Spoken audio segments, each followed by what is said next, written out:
Hey everyone, in this video I'm going to show you how to do a drop plunge on the router table. So I've got this piece over here, and what I want to do is I want to create a long continuous slot like this and put that into the piece over here. And for this operation I'm going to use my router table. Now, when you're doing a drop plunge on the router table, it's really important that you let your teacher know and that your teacher is watching you as you're doing this. Don't just get it set up and go. So I've marked out on my piece where I want my drop plunge to start and where I want my drop plunge to end. And I've also drilled a bunch of holes right over here, and that's just to help the router bit out. It doesn't have to remove as much material as I'm doing the drop plunge. It'll be less smoky. As for my setup, I've put my router bit in, and in this case I put a 1/8 plunge router bit in. I've drawn a line here, and what that line is telling me is that's where the router bit starts. So what's going to happen is when I turn this machine on, I'm going to line my layout line here to the best of my ability to this line here, which is where the router bit starts. And then I'm going to slowly drop that onto the router, push down with the push stick, use my other push pad, and I'm just going to keep going. I'm just going to keep going until I hit the stop block. And this stop block will make sure that I end exactly where I want it to end. Now, before I plunge, I also want to make sure that the height is good. So the rule of thumb is you want to take a look at the diameter of your bit. In this case, if I measure my bit, it's 1/2 inch. You never want to take more than half of the diameter. So if this diameter, this distance here is 1/2 inch, then the most I can take off in one pass is 1/4 inch. Seeing as my bit is way smaller, it's a 1/8 bit, half of 1/8 is 1/16.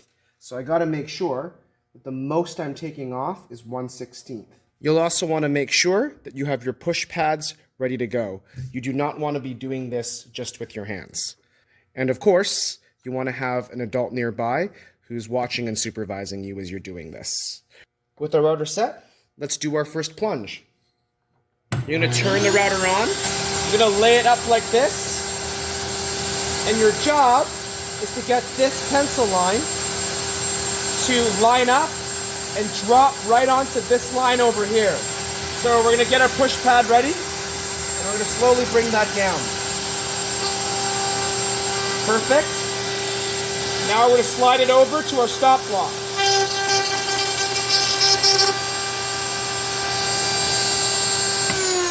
Then turn it off.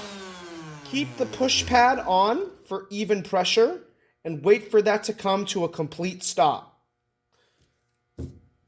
Then you can lift it up, and you can see that we've started to make our first cut. At this point, we're going to go ahead and raise our router bit 1/16 of an inch.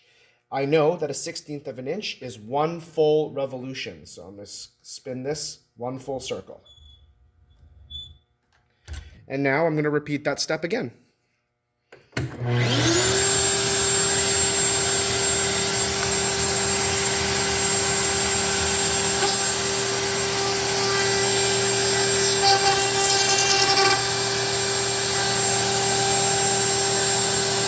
Then stop. Wait for it to come to a complete stop. Under no circumstances should you ever pull this way while the machine is running. Always feed in this direction. And now I'm going to continue to raise up the router bit.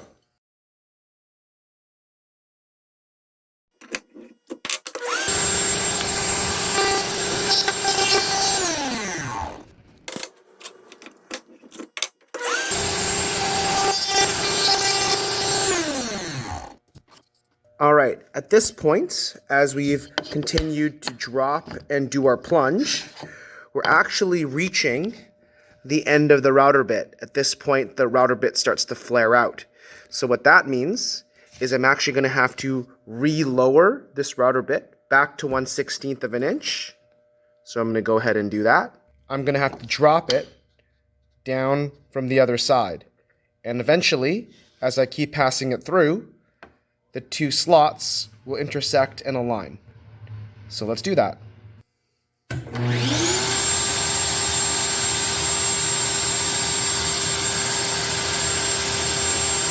you're going to start, and you're going to take your piece, and you're going to make sure that this line here is going to drop onto this line over here. So we're going to go ahead. Then take your push pad and drop down to apply even pressure. Take your second push pad and feed it through.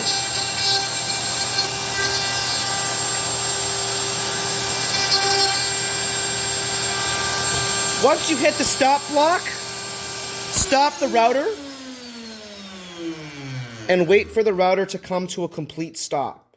Do not let go of your push pad. Once the routers come to a complete stop, you can lift it up. And I've started to make that, and I've started to make my slot. And then again, you just want to raise it a full rotation again.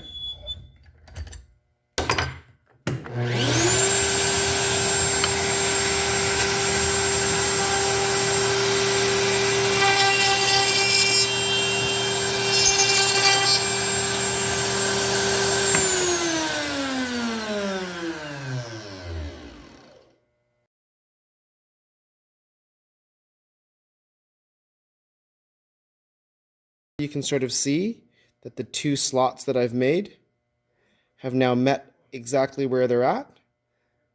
And there we go. There's my plunge drop. And all I need to do is just use a little bit of sandpaper and clean the inside of that cut. That's how you do a drop plunge cut.